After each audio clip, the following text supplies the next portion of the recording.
Bonjour à tous, c'est parti pour une petite explication des règles de Strascendance.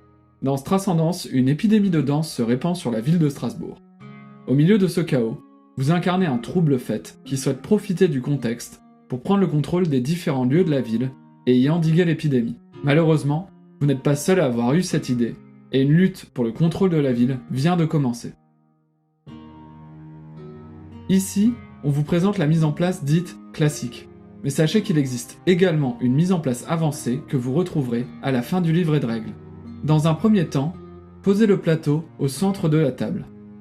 Mélangez toutes les cartes événements et posez le paquet, face cachée, à côté du plateau. Posez également les 10 pions cohus, le pion accalmie, les jetons danseurs, les 2 dés épidémie, le dé noir et le dé blanc. Distribuez aléatoirement une carte trouble faite à chaque joueur ainsi qu'une carte aide de jeu. Chaque joueur possède un jeton quarantaine, ainsi que des pions joueurs qui dépendent du symbole indiqué sur sa carte trouble faite. Chaque joueur prend place sur un côté du plateau, dispose sa carte trouble faite face visible, garde ses pions joueurs et son jeton quarantaine à portée de main.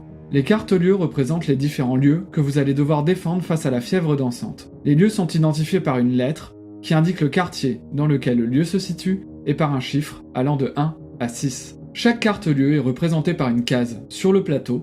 Ces cases sont connectées entre elles via des routes, symbolisées par des lignes blanches. Maintenant que nous nous sommes familiarisés avec les cartes lieux, mélangez-les et distribuez aléatoirement à chaque joueur un certain nombre de cartes. Le nombre de cartes lieux distribuées dépend du nombre de joueurs en jeu. Chaque joueur va alors regarder les cartes de sa main et défausser face cachée un certain nombre de cartes de son choix dans une défausse commune. Ici aussi, le nombre de cartes défaussées varie en fonction du nombre de joueurs. Lorsque tout le monde a défaussé ses cartes, les joueurs peuvent étaler les cartes de leur main face visible devant eux et poser un pion joueur sur chaque case du plateau correspondant au lieu obtenu. Puis, chaque joueur reçoit un certain nombre de jetons rabat-joie qu'il peut disposer comme il le souhaite sur les emplacements de ses cartes lieux. Ces jetons sont utilisés pour mieux défendre les lieux face aux invasions de danseurs. Nous expliquerons leur fonctionnement un peu plus tard.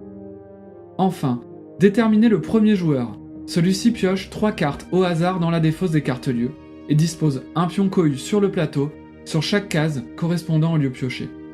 Il pioche ensuite une carte supplémentaire dans la défausse et pose le pion accalmie sur la case correspondante sur le plateau. Il remet finalement les 4 cartes piochées dans la défausse. Au cours de la partie, des danseurs vont venir se poser sur vos cartes lieux.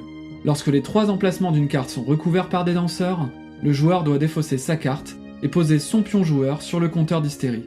La partie s'arrête lorsqu'un pion joueur est posé sur la dernière case du compteur. Si un danseur doit se poser sur une case sur laquelle est déjà posé un jeton rabat-joie, le rabat-joie et le danseur sont tous les deux retirés de la carte lieu.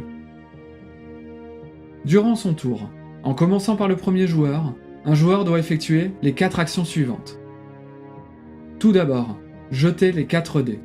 Puis, regardez les 2 dés épidémie et activez sur le plateau tous les pions cohus qui se trouvent sur des lieux qui portent le même chiffre que vos dés épidémie. Lorsqu'un pion cohu est activé, on ajoute un danseur sur tous les lieux directement connectés au pion activé. Je peux tout à fait recevoir un danseur sur une de mes cartes lieux, même si c'est mon tour. Si un pion cohu est activé et est directement connecté à un autre pion cohu, il active ce pion également. On retire ensuite du plateau tous les pions cohus activés. Si aucun pion cohu n'est activé au moment de jeter vos dés épidémie, piochez une carte événement, lisez-la, appliquez son effet et défaussez-la, sauf si cette carte doit être placée sur l'emplacement effet aggravant. Ensuite, le joueur regarde le résultat de son dé noir et de son dé blanc, et va choisir d'effectuer une des 2 actions en consultant sa carte trouble faite. Ici par exemple, je peux choisir de déplacer un pion cohu avec le 1 noir, ou de déplacer un de mes pions joueurs en utilisant le 5 blanc.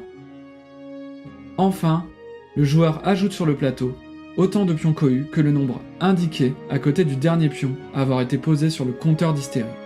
Si aucun pion n'est posé sur le compteur, on rajoute 2 pions cohus. Chaque pion cohu est ajouté sur une case libre de votre choix sur le plateau. Attention, il est interdit de poser ou de déplacer des pions cohus sur les cases du plateau dont le chiffre est identique à celui du lieu sur lequel se trouve le pion accalmie. Maintenant qu'un joueur a effectué ces 4 actions, c'est au joueur suivant, dans le sens horaire, d'effectuer les siennes. Lorsqu'un pion joueur est posé sur la dernière case du compteur d'hystérie, la partie s'arrête immédiatement. Les joueurs comptent alors le nombre total d'emplacements libres sur leur carte-lieu. Un rabat-joie compte comme 2 emplacements libres. Celui ou celle qui a le plus d'emplacements libres remporte la partie.